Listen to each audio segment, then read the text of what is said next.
Oseas, Kabanata 7.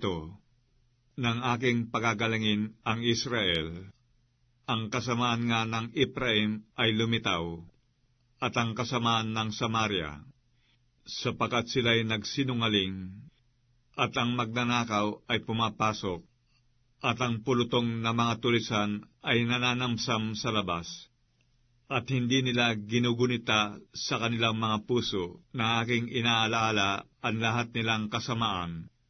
Ngayoy kinukulong sila sa palibot ng kanilang sariling mga gawa. Sila'y nangasa harap ko.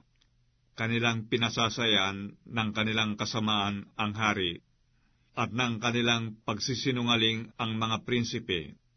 Silang lahat ay mga mangangalunya. Sila'y parang hurnong iniinit ng magtitinapay. Sila'y tumigil na magsulong ng apoy, mula sa paggawa ng masa hanggang sa umaasim. Nang kaarawan ng ating hari, ang mga prinsipe ay nagpakasakit sa pamamagitan ng tapang ng alak.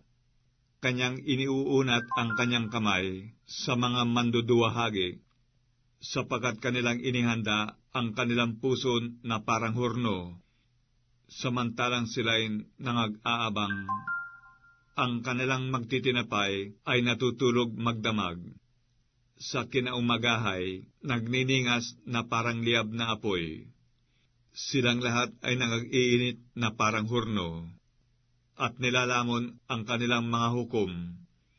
Lahat nilang hari ay nangabual. Wala sa kanila na tumatawag sa akin. Ang Ephraim, nakikisalamuha sa mga bayan. Ang Ephraim ay isang tinapay na hindi binalik. Nilamon ng mga taga-ibang lupa ang kanyang yaman, at hindi niya nalalaman. Oo, mga uban ay nasasabog sa kanya, at hindi niya nalalaman. At ang kapalaluan ng Israel ay nagpapatotoo sa kanyang mukha. Gayunmay, hindi sila nanumbalik sa Panginoon nilang Diyos.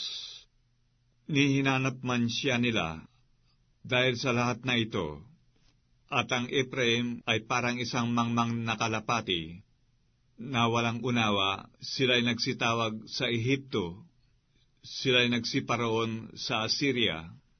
Pagka sila'y nagsisiyaon, ay aking ilaladlad ang aking lambat sa kanila. Akin silang ibabagsak na parang mga ibon sa himpapawid. Aking parurusahan sila, gaya ng narinig sa kanilang kapisanan. Sa aba nila, sapagkat sila'y nagsilaya sa akin. Kagiba ay sumaka nila, sapagkat sila'y nagsisalangsang laban sa akin. Bagamat sila'y aking tinubos, gayunmay nangagsalita ng kasinungalingan sila laban sa akin. At sila'y hindi nagsidaing sa akin ng kanilang puso, kundi sila'y nagsiangal sa kanilang mga higaan. Sila'y nagpupulong dahil sa trigo at alak.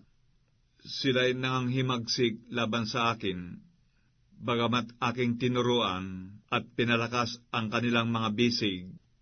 Gayunmay nangag-isip sila ng kalikuan laban sa akin. Sila'y nanganunumbalik, ngunit hindi sa kanya na nasa kaitaasan. Sila'y parang mandarayang busog.